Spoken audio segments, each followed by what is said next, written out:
I'm very excited today because joining us is Katie McDonald.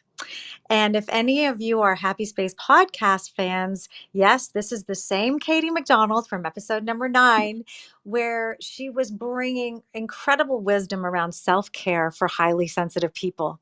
And she's bringing her wisdom today with us as now an entrepreneur, keynote speaker, and self care strategist, concierge coach to executives who want to live well and accomplish great things. But she's had her own story of burnout beforehand. And we're tapping into Katie's wisdom and knowledge around taking care of ourselves as we explore the conversation about designing rest and recovery into your workday.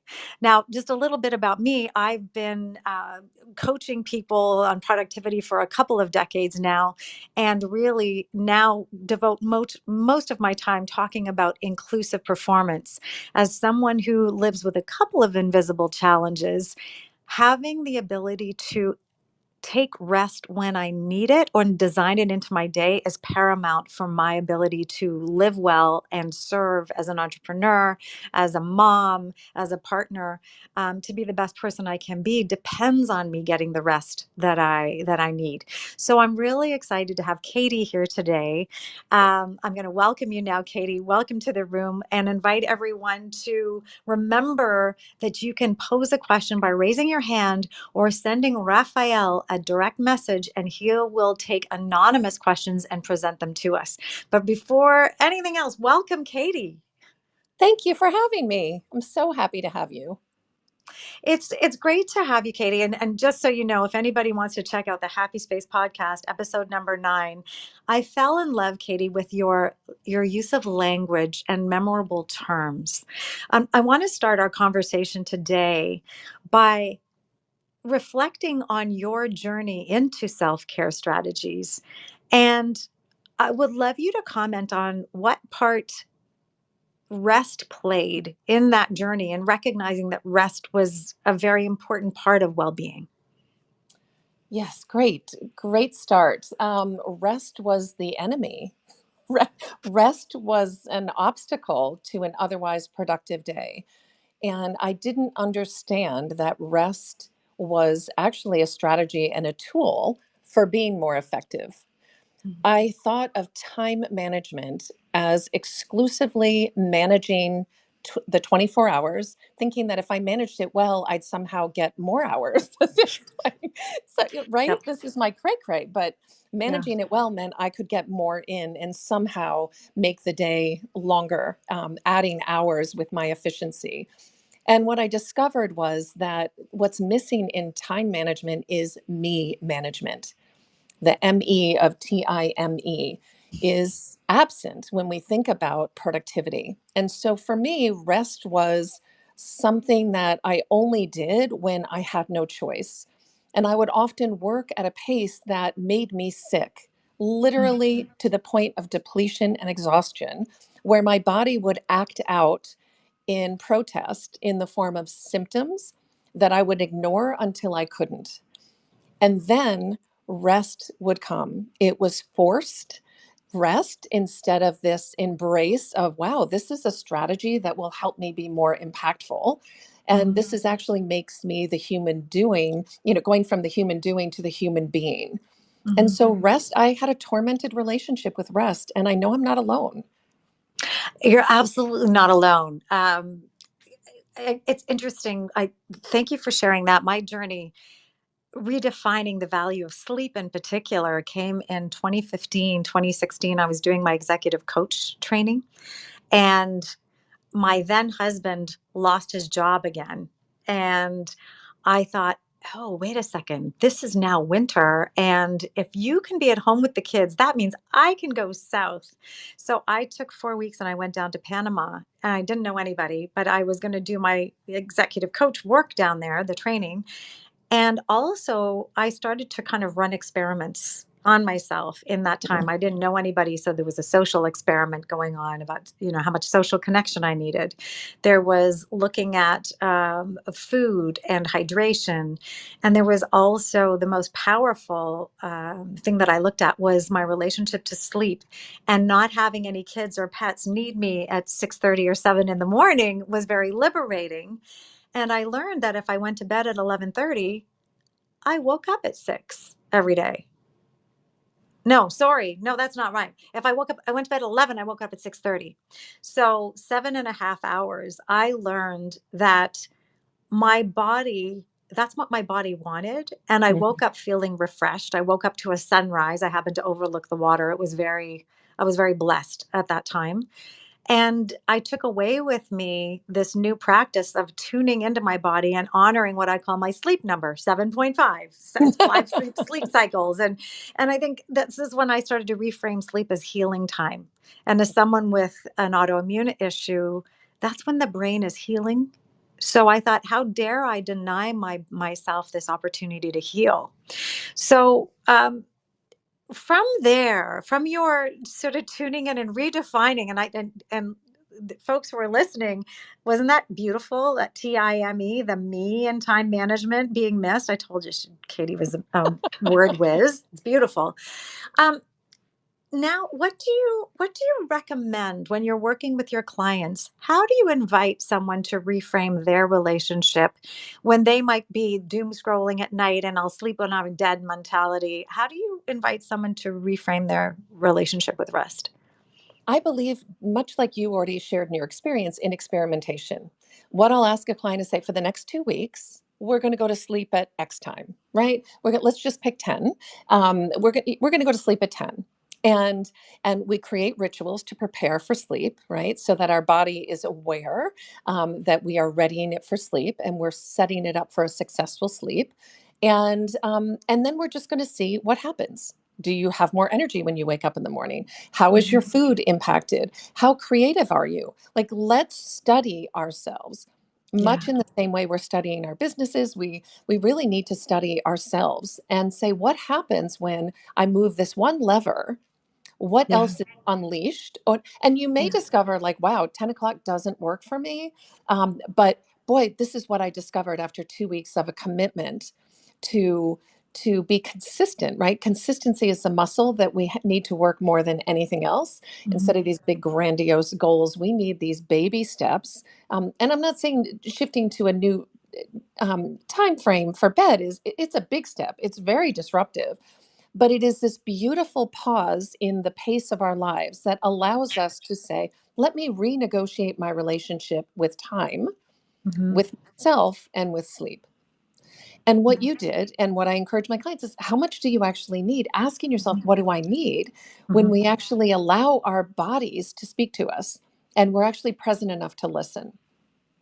Yeah, I love that. It's this invitation to notice and respond and notice and respond. And I do like to throw away this notion that there is one way to do sleep. I mean, it used to be centuries ago that we were sleeping in two cycles, and there would be a break in the evening to restoke the fires and keep us warm, which um, so there's no one way to do it. In fact, I'm coming off a trip to Bali, which is for me completely on the other side of the world, 12-hour time zone shift. And my body is adjusting slowly back to time here. And what's Mhm. interesting is we have the suprachiasmatic nucleus, which is in the body clock in the brain that adjusts. But all of our organs have time clocks too. So your stomach and digestive system is expecting breakfast at 7 p.m. at night. When you've done the flip, and it takes Yeah. time for all these organs and so on to adjust. So that noticing is really powerful. I'm just going to make an invitation. I can see Ashley and Jennifer, Astrid and Lauren. Loren, nice to see you again. I hope you can, if you want to join us on stage, welcome. Dr. Loren Starr is somebody I've interviewed recently on the podcast, and I was going to introduce you, Katie. So consider this the first introduction. Um, if you've got a thought about sleep and making it a priority or how that's a challenge and you want to talk to Katie about it, please either raise your hand, or if you would be more comfortable placing an anonymous question, you can send Rafael Donna a direct message and he will let us know there's a question and then ask it for us. This prevents me from blurting out a name that doesn't want to be shared. So Rafael's my insurance policy for privacy, which is awesome. So I want to move into the expansion of rest beyond sleep. And so in episode 48 of the Happy Space podcast, I interviewed the author of Sacred Rest, Dr. Mm. Sandra Dalton Smith. And she talks about 7 different kinds of rest, which I won't go into now in detail. But it made me realize, we put a lot of focus on sleep, or just talking about whether we're getting it or we're not. But there are other kinds of rest too. And I wondered, Katie, what your thoughts are about the kinds of rest that we need to take, because it's about more than sleep.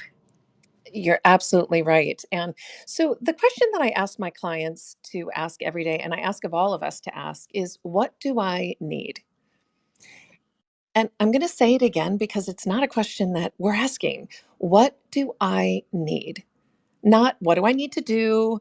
What do I need to do to blah, blah, blah, blah, blah. What do I need? And this is a revolutionary question because we're not accustomed to taking a moment and actually asking of ourselves, honoring the fact that we do have needs, to say, what do I need? And when we have the habit of asking this question once a day, definitely, but frequently throughout the day, the answers start flowing.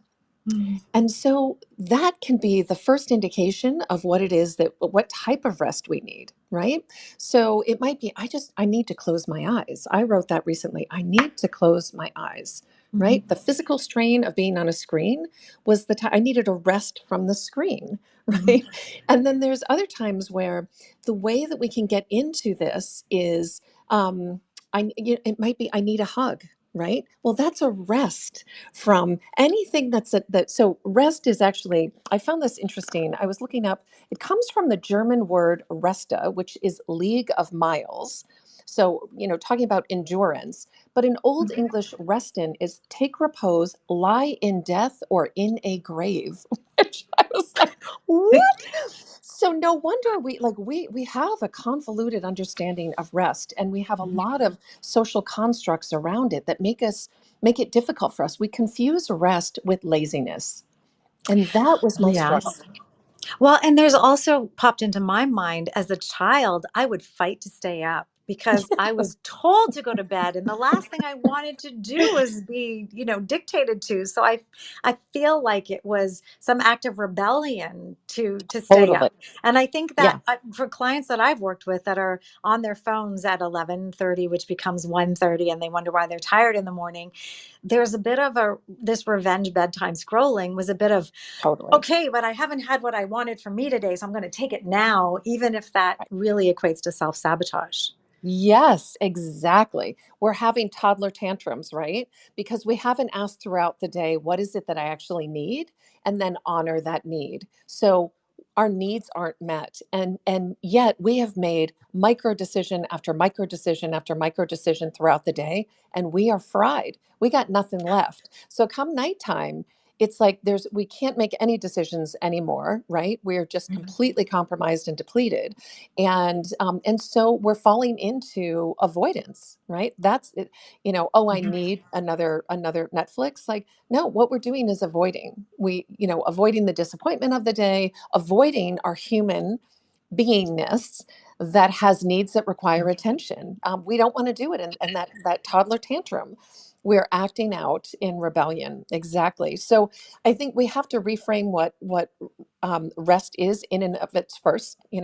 Um, First, like, how do we define rest, and where might we have stories about what rest is?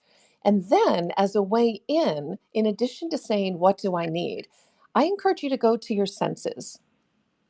This is, again, we're human beings. We have bodies that require certain types of stimulation. And the majority of the people with whom I work, and you know these people well, in terms of this personality that is so intelligent and so brain dependent that we're living neck up. And so the rest of our body is not getting information. It's not being nourished. It's not being fed, sometimes not literally being fed. But Hmm. these other senses, we are overtaxing one organ and ignoring the rest. Hmm. So what would that look like? It might look like, wow, I'm going to go for a walk, right? That could be a form of rest because it is a respite from Hmm. what it is that we're doing. It's a respite from difficult work. We could embrace that as a rest as well. A deviation from what it is that we're doing that is depleting us. Hmm. So it Yeah. becomes a wide range of possibilities. It might mean having a cup of tea, as you know, is one of my favorite self-care practices because it gives us that moment for us to learn how to be in our own company. And that's how we start hearing our own voices and our needs bubble up. And there we are in a position to parent ourselves, to hear that need and then Mhm. deliver it lovingly. Yeah, you're really talking about self-compassion. Raphael, I'll let you remind everybody of the show today and what we're doing today. Yes, thank you, Claire. So this is Optimizing Productivity for All with Claire Kumar, Narrow Inclusive Performance Strategist. Today we're talking about negotiating team agreements for how you work, to expand our thinking on rest, and how to successfully integrate rest into our workdays with self-care strategist Katie McDonald. Make sure to follow Claire on Fishbowl so you don't miss any talks in the series. And we want to hear from you, so get your questions ready and keep that raise your hand button close. And if you want to ask an anonymous question, you can always DM me and I'll read it out loud and won't say your name, I promise. So, yeah. All right. Thank you so much, Raphael. And I do want to let everybody know as well, we've created a page at clairekumar.com/fishbowl. And that's going to have links to, for example, episode 9 with Katie McDonald on the Happy Space podcast. And the one I mentioned too with Dr. Loran Starr. Anything we mention here that's a resource or a reference, we're going to put on that page. So clairekumar.com/fishbowl. Mark that. I want to just come back now to our conversation, Katie, and you talked about this question, what do I need? I love the question because it's the question I stumbled upon several years ago when I was looking at invisible illness and Mm, how do we have conversations at work in a safe way, asking people what kind of help they might need and what do you need to succeed was the question that bubbled up. I've mhm, since turned that into the ask model, which is a way to hold on to a curious mindset. And I'm just going to drop that here quickly for people because I think you can apply it to yourself in a form of self-compassion and it really works in this construct as well. So A stands for anticipate, which based on what you know about yourself today, what needs can you anticipate? So I mhm, can tell you that flipping from being in Bali 3 weeks to now being here, my body is not quite right. So I was up between 3 and 4 in the morning. After spending 15 minutes trying to fall back asleep, I got up and I started to do some writing and then I went back to bed. So I am for darn sure that I'm anticipating a need for a nap sometime later this afternoon. So A is for anticipate. S is for support. How can you support yourself? Well, and that can take the form of making sure that in my calendar, I have that half an hour. And all you need sometimes is a half an hour to be able to lie down, close your eyes, stop incoming stimulation, and claim that respite for yourself. And then K is for know. We're always learning. What do you know and what can you learn from the fact that you were up from 3 till 4 and you allowed yourself the time for a nap? Did it work for you? Is there something else you could try? We're always learning. So if we always remember to ask, whether it's asking ourselves or asking others, it's a really powerful way to stay curious and in compassion. So thank you for lobbing up that question and acting. Self care is all about self compassion. It's and I think in our culture, and this is the question I want to get to, and I want to hear from our listeners specifically on this one because I know in the US in particular, number one, vacation that is granted is you're lucky if you're getting 2 weeks, and then it might grow from there. And people are not taking the vacation to which they're entitled. So I want to explore, what's this about, Katie? Why are people reluctant to take it? And then I want to hear from you. So I want to see some hands being raised, and we'll invite you to come to the stage and let us know what's keeping you from taking that scheduled rest, some actual time off and away from work. And later on, we'll start talking more nuanced about the actual day and how to pepper that in. But right now, Katie, why do you think people are so reluctant to take the rest to which they're entitled? Yes. Well, I think we dismiss its importance, right? Like I said, I saw it as an obstacle. There were big things I wanted to do, so, coming from passion and drive, Mhm. and so we see, we underestimate its impact, and it feels like just another thing to do. So that's Is it like Gary V and the hustle? Have a 9 to 5 and have a 5 to 9. I don't care if you're 60, do it. Kind of like yes. relentless drive. It's a Is that part of relentless this? drive. Sometimes it's passion, right? Hmm. Sometimes it's an unhealthy need to be liked, to prove yourself. I mean, especially in this hustle culture, that's what we're doing. We're driving, we're driving, we're driving. And if we leave, what are we going to miss? The FOMO bit, like, are we going to miss that promotion? Are we going to be perceived as lazy? Are we going to be perceived as, not competitive? Are we going to be looked over? So there's really this competitive drive, especially as we're building our careers. Hmm. Again, this perception that vacation rest is a cop out, and that our highest held values are grit, Hmm. and vacation is the opposite, right? If Oh, personal, yeah. yeah, Yeah, there's another example I'm thinking of when I was watching the Democratic national convention. I think Tim Wall said, "Sleep when you're dead." We've got it was 2 months to the election. He's like, "Sleep when you're dead." I'm like, no, no. I like a lot of what was said today, but not that. we So, applaud that yeah. culture. That is that pioneering, rebel that we celebrate in the culture. And the other thing is, we struggle with permission. We really do. There's guilt. We feel Yes. guilt for taking care of ourselves. There's women in particular are groomed to be of service to everyone else. Men tend to be, and these are generalizations, but they're cultural generalizations, that men are providers, and to opt out in the form of a vacation is an indulgence that many of us tell ourselves we can't afford for many reasons. Oh, you've just gone. Earned the I just lost your sound. Oh, can you hear me? Let's see. Yes, now I Oh, can hear you good. back. Okay. Excellent. Yep. Um, that we haven't earned it. That somehow we haven't earned that right, and that or that we just it feels uncomfortable. We're so much better at giving than we are at taking, and it feels like a take. Mm.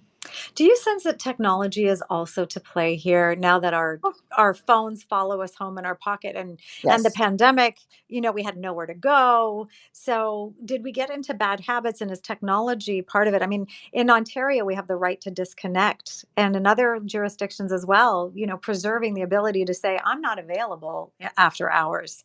I don't think I see that in the US in particular as No. a right to, hold on to your personal time. No, we don't. I mean, it's changing, and I'm doing it one client at a time. But I Mhm, think one of the opportunities is, there's no off button, and there's no off button in our society, and we don't know that we have the right, or mhm. we don't have the habit of turning on that, pushing that off button.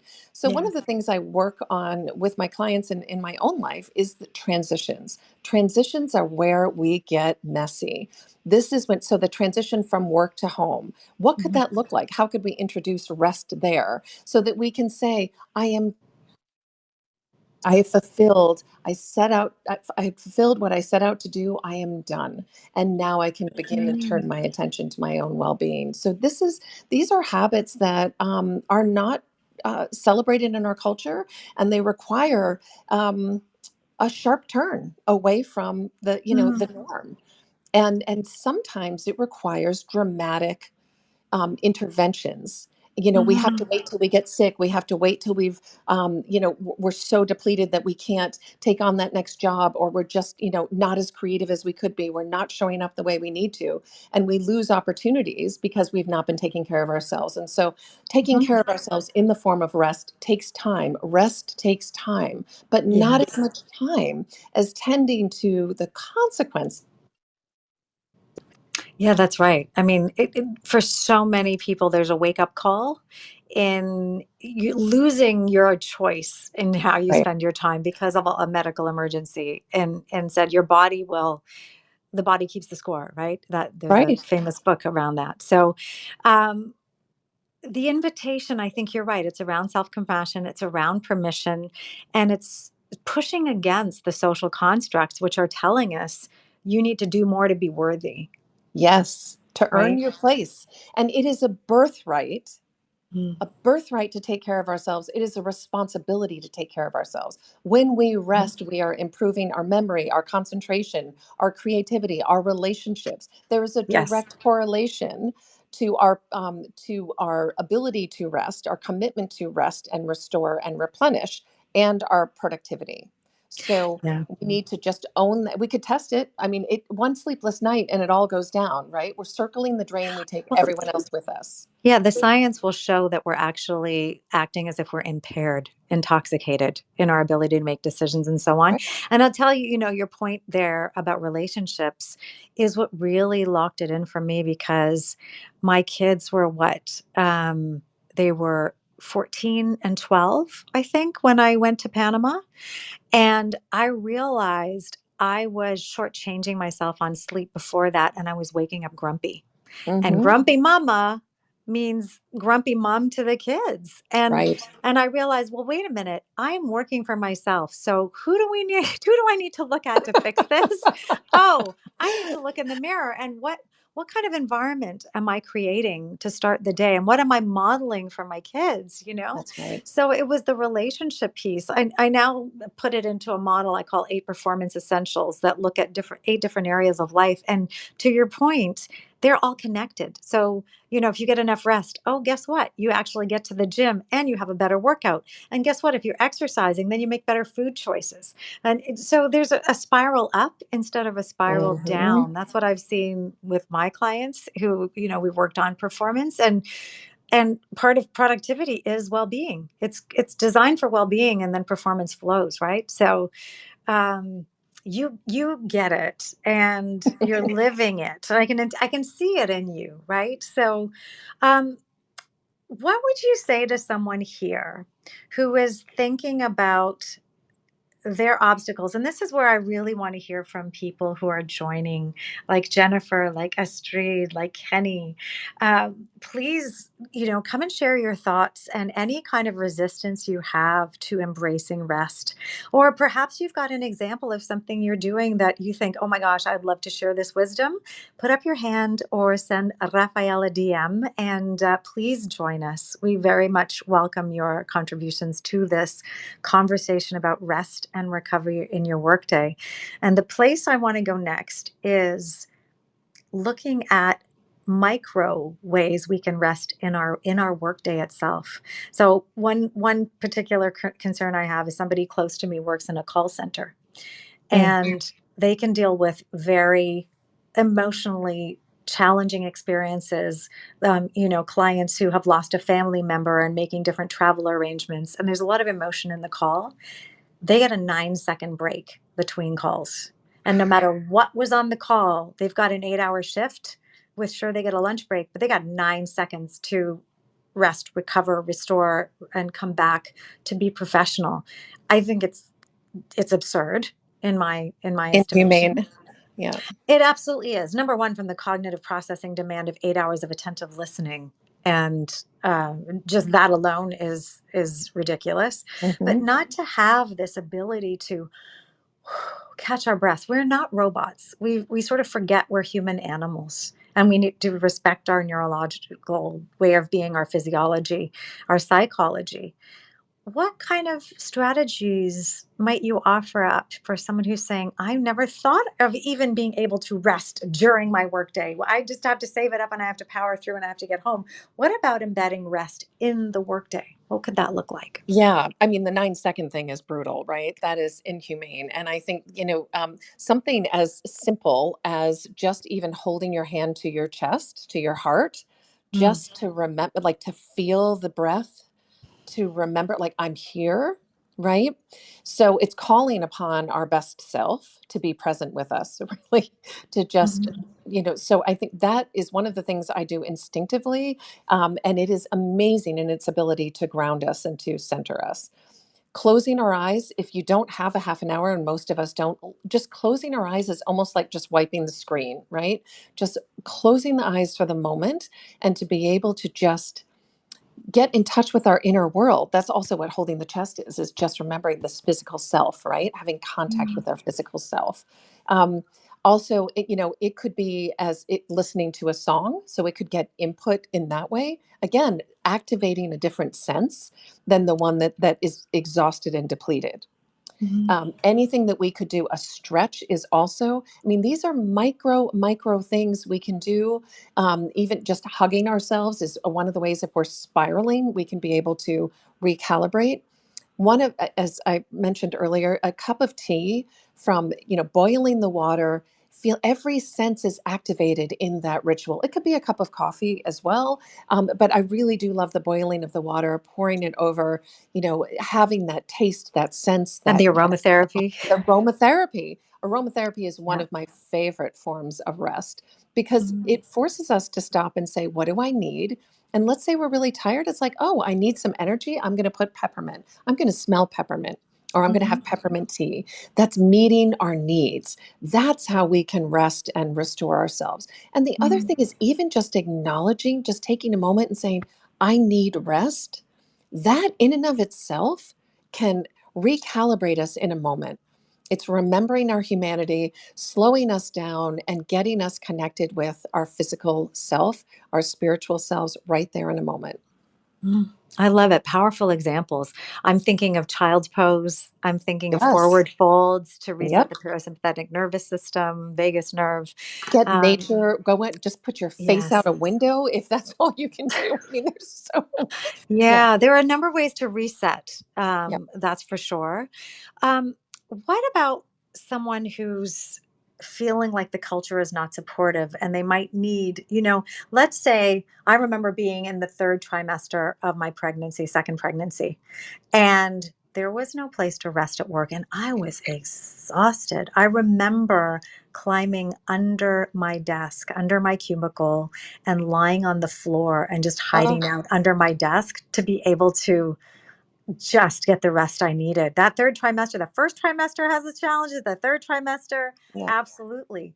And we have all kinds of reasons. I mean, the invisible challenges that people are having, whether they're going through a chemotherapy, whether they've have caregiving responsibilities, whether they have family emergencies and something happened in the middle of the night, like it did for me this week as well. And we lost 5 hours of sleep one night this week. So this is why I'm, still recovering from Bali a week later. Um, I'm what can people say at work to say, actually, I need to take a rest. I'm going to be in the wellness room.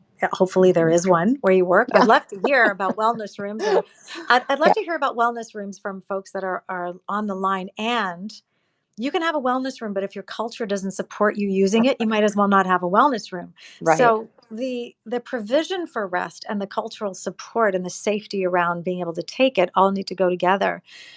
Katie, what would you say? What can a conversation look like between someone and their colleagues around, I need to rest now, and not feeling weak, not feeling shame, not feeling embarrassed? Well, that's the point. The first conversation that needs to take place is the one we have with ourselves.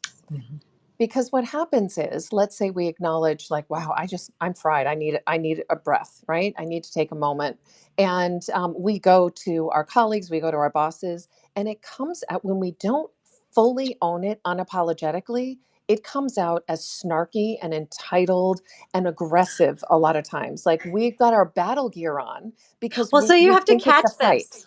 You have to plan this conversation and catch it before you're depleted, because Yes, depleted me is not articulate, that's right. is not patient. There's nothing. Depleted me is playing self-defense. But so yes, but even if, let's say, like you're anticipating, you're doing your ask system, right? And you're Mhm. anticipating, if we aren't clear that we have a right as human beings Yes. to rest and repair and restore ourselves, then we are going to, that any request or comment or reference is going to come off as defensive or offensive. Mhm. So we need to really unapologetically own our right for our needs. Once we're clear on that, then we can be skillful and boundaried. And it can be as simple as, I'm going to be removing myself for 5 minutes. And that's it. I mean, I don't want us to explain. When we explain, we are saying, I'm open for negotiations. So it's really important that we state the need. And maybe if we need to say, I'll be back in 5 minutes, if we need to give it a time frame, Mhm. however, it could be, I'm back in 15 minutes, whatever. But I would really encourage you to not explain, Claim it. because Just yeah, the more information we give, it's we teach people how to treat us. And if we're not accustomed to advocating for ourselves, then we've taught them that if they last 1 second longer than us, they're going to get whatever they want because we're going to cave. We're not going to be able to tolerate the discomfort of standing in our own need when someone else is ready to, to challenge it. So I would really say, I'll be back in 15 minutes. The other thing, so the first conversation needs to be with ourselves. yeah. And the other thing is, I have found in my work and coaching high achievers is we are harder on ourselves than anyone else would be, including the organization in where we work. So I would encourage you to really ask yourself, is this a me issue? Because a lot of times companies and organizations do have policies in place, and maybe people don't feel as comfortable or as accustomed to asking for it. But we have to, maybe we need to be the pioneers in our own organization, but we need to stand in that. And what we discover is we've made it huge in our minds, like, oh my gosh, all these perceptions. If we stand empowered and unapologetic and simply advocate for our needs, we are usually they're not meeting up against any conflict. It's the conflict in their own minds. It's the confusion and the debate within their own minds. And you may bump up against someone with resistance, but when we're really clear and we stand, empowered, we can overcome that. We need to just last 1 second longer. Mhm. So a lot of times it's the constructs in our own mind that are preventing us from advocating for ourselves, not this external threat. If there is an external threat, then we've got to ask ourselves, is this where I want to be? Is this, and if you're thinking and fantasizing that you're going to be going to start your own business and then you're going to be the best boss ever, I would invite you to work through this stuff before you become your own boss, because you will be harder than anyone else you have ever reported to until you rewrite your relationship with rest. Truth. Absolutely. I lived that. Absolutely. I mean, moving from the corporate world, thinking I would achieve all the freedoms of independence and being my own boss, and then running into similar patterns that I had, Recreating it. Yeah. right? And I was like, Yeah. wait a minute, what up with that? Yeah, so redefining, renegotiating with self Yeah. about our own worthiness and anchoring in the biology. Right? Yes. So my degree was biology, which finally makes sense. Now coming full circle to say, we have to respect this physiology. So, Yes. digging into the fact that when you sleep, even if you take, gosh, a 5 minute, you can start actually inviting some glymphatic drainage in your brain, which is like the car wash for the brain. You will actually feel different. You can feel sleep pressure building. You can feel the need Mhm. for your body to actually shut down. I can feel it so intensely now, and my love Jacques will say, I can see it in your eyes, go to bed. You're like, they're half open and I'm really struggling. It's, for me, become more and more strong and clear and apparent when I need to take rest. And I'm lucky that I live for I work for myself. But I'll tell you, if I'm going to do a full day workshop now, the full day workshop looks different now, Katie, because I need to walk my talk here, right? So I build a program now that is not 9 to 5 anymore.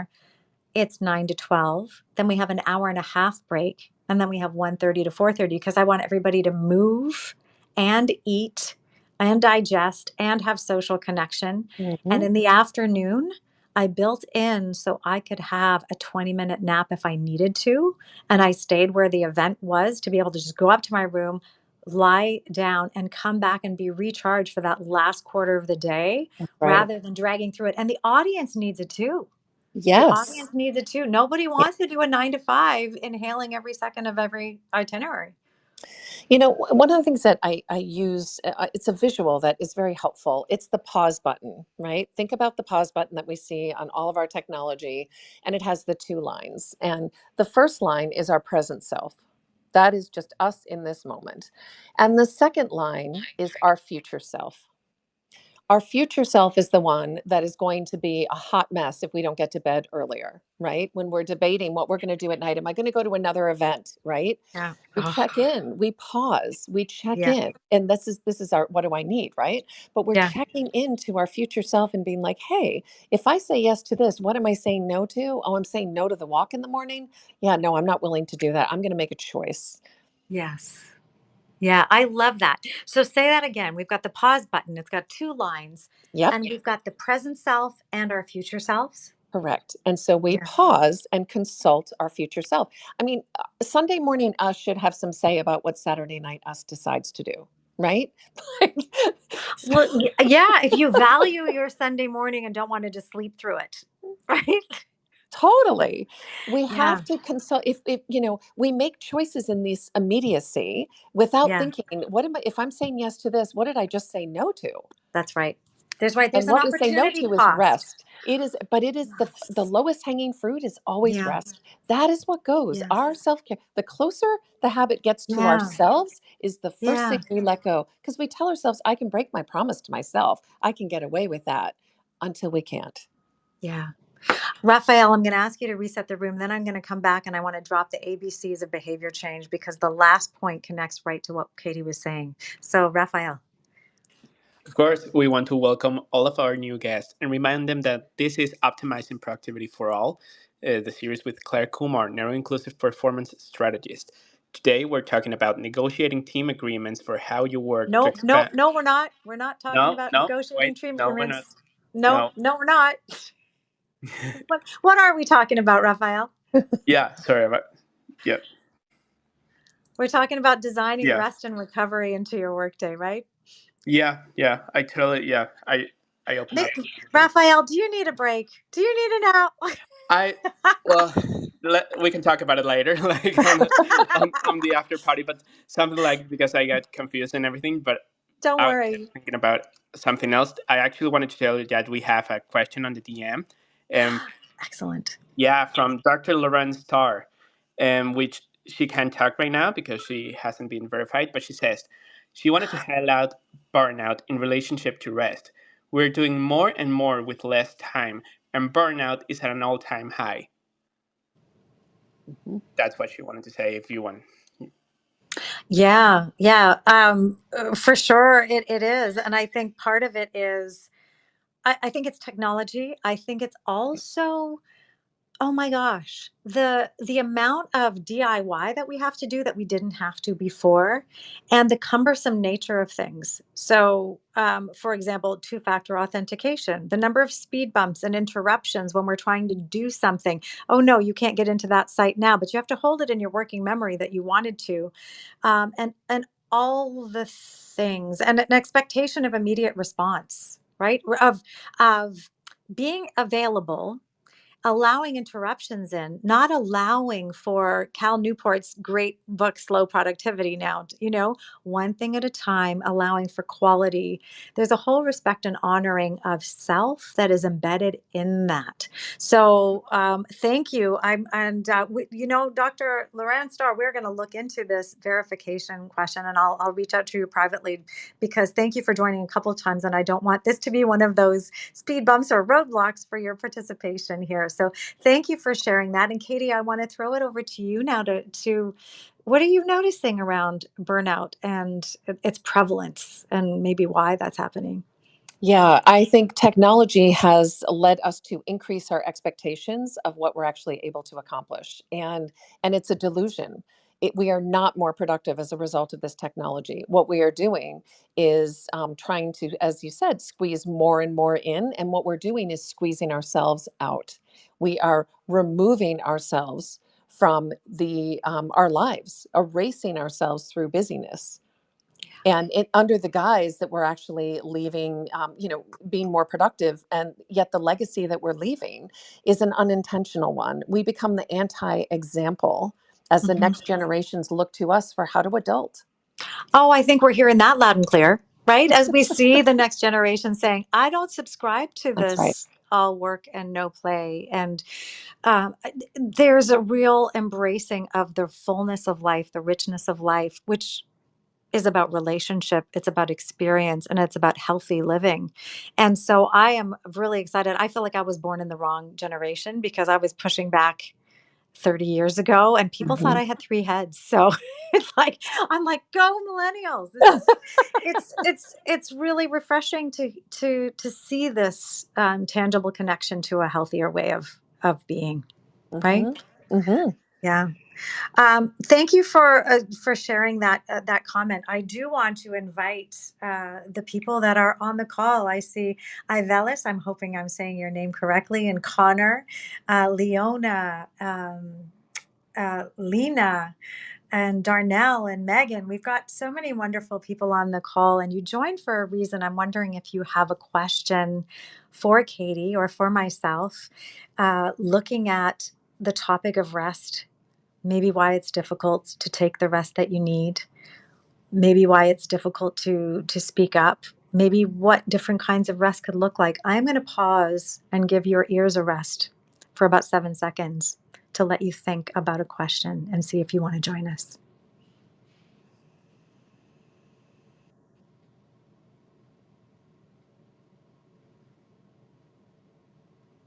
How did that feel? It's really interesting is there's a sense, even when I started to do podcasts and this kind of interview show, that we need to fill every minute.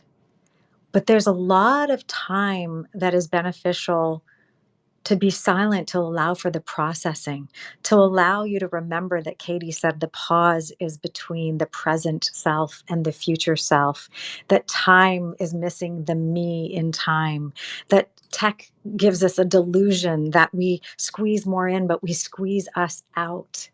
I hope that you are going to take a minute after this call. And if you want, you can, we're going to be meeting in my Zoom room for an after party. If you want to get into the after party for future Fishbowl Lives, you'll want to sign up at happyspaceHotTopics.com and you'll get the link to do that. We're going to have a 15-minute exhale after party where we're actually taking time to come down from this really, as a speaker, Katie and I are both speakers, and there's something wonderful. We both love being with audiences. We're on in that moment. We're serving. We're thinking, how do we bring our best selves to serve you in that moment?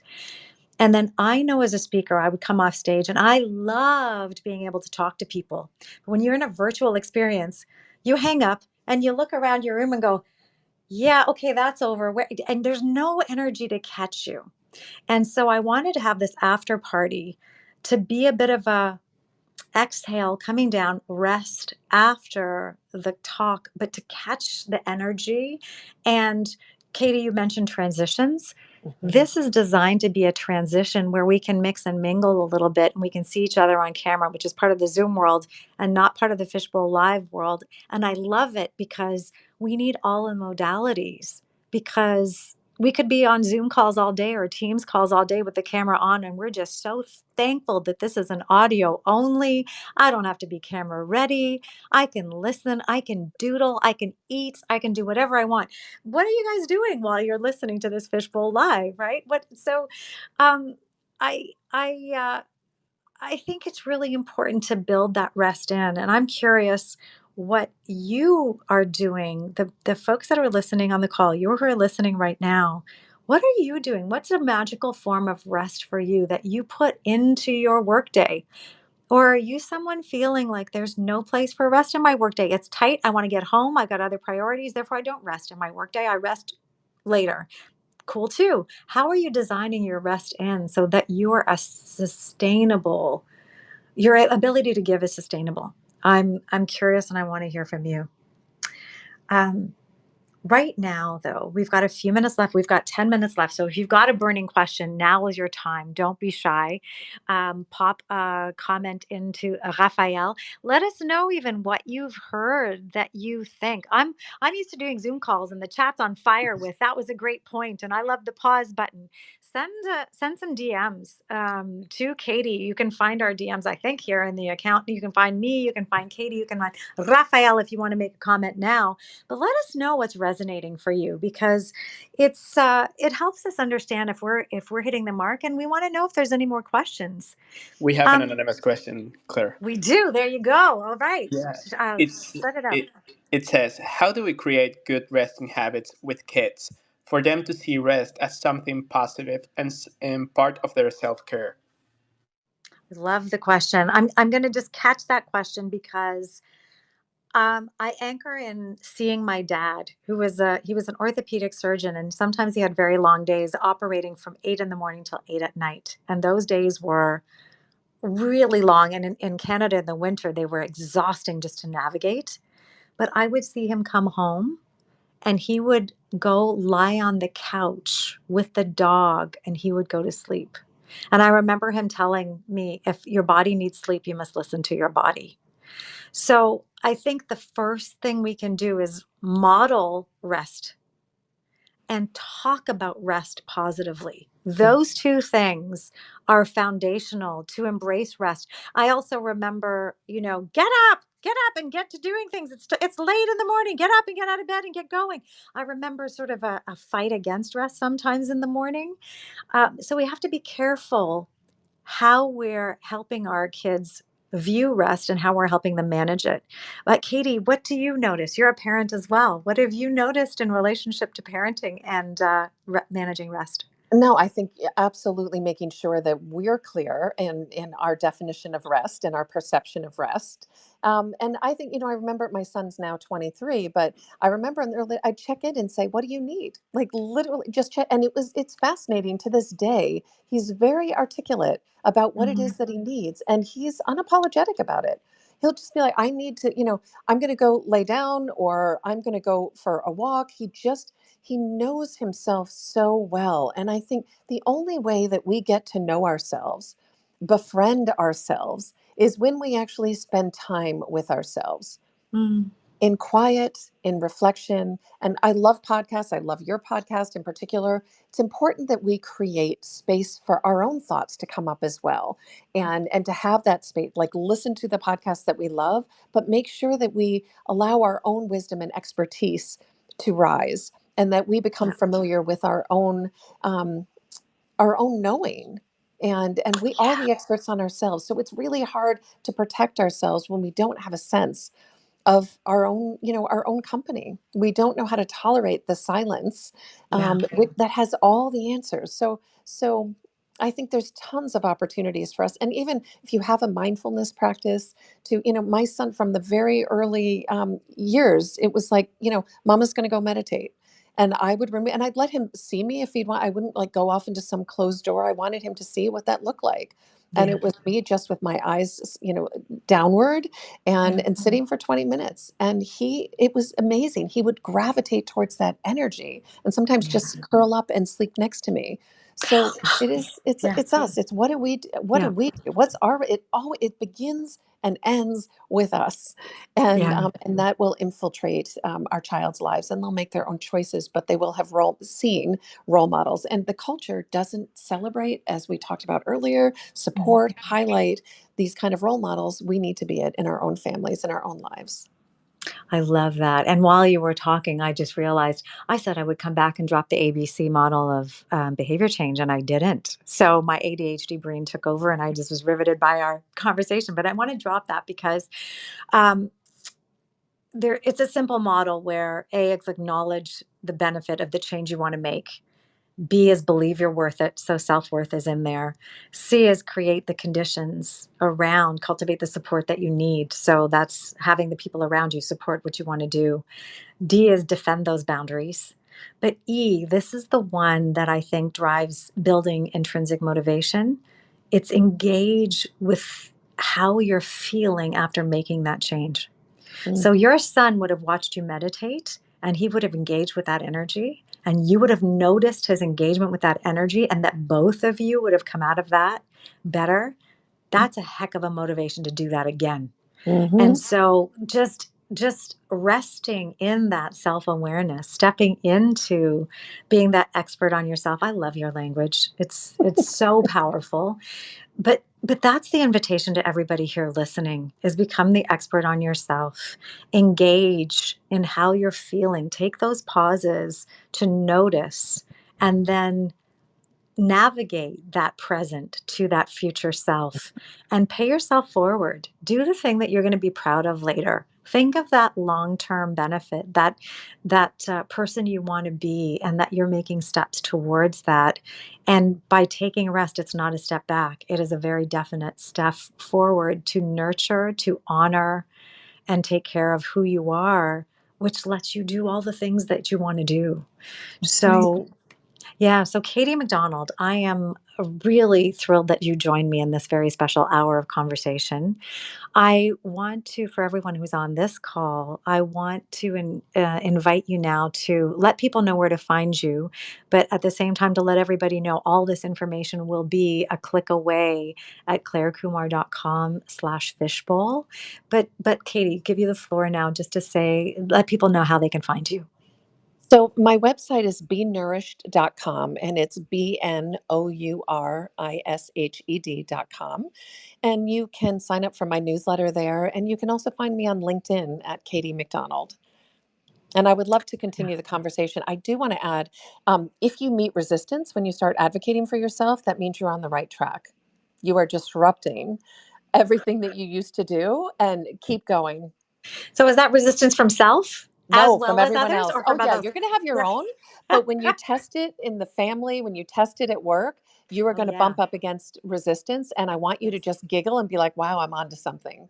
You I'm know what? disrupting Yes, to the use norm. that energy and be brave enough and so anchored in your self-worth that you can rise and push through that discomfort to be that 1 second longer that you were talking Yes. about, right?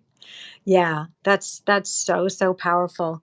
Um, Thank you, everyone here, for joining as well. I hope to. We're open to hearing from you, like Katie said, ongoing on LinkedIn or here on Fishbowl Live. Drop some comments in.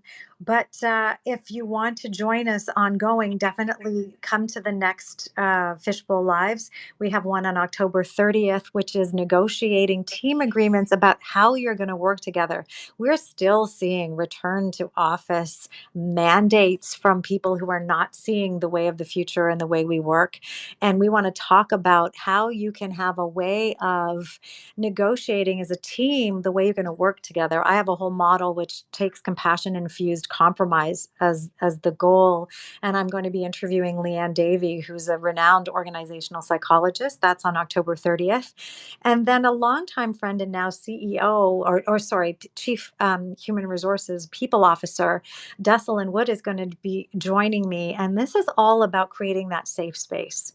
So if you're a leader and you're really wanting people to say, yes, I need to take 15 minutes and feel okay about claiming that need for rest, you're going to want to be joining us on November 13th. They're all at 2 o'clock Eastern Time to have a conversation about how to effectively create that safety so people can ask for what they need. And remember, ask is anticipate, support, and know. And it applies to you and those around you. So I want to thank you. I want to thank Raphael for setting up the room for us. I'm going to give you permission to take a nap now, Raphael, if you need a break. I'm going to say thank you to Katie McDonald for joining me with all of your beautiful words of wisdom and turns of phrase. Please check out Katie McDonald. And please join me again on our Fishbowl Live series, and come find me at the Happy Space podcast. I look forward to continuing the conversation and wish you all the ability and devotion to self to take care of who you are so you can continue being the best you can be. Thanks, everyone, for joining.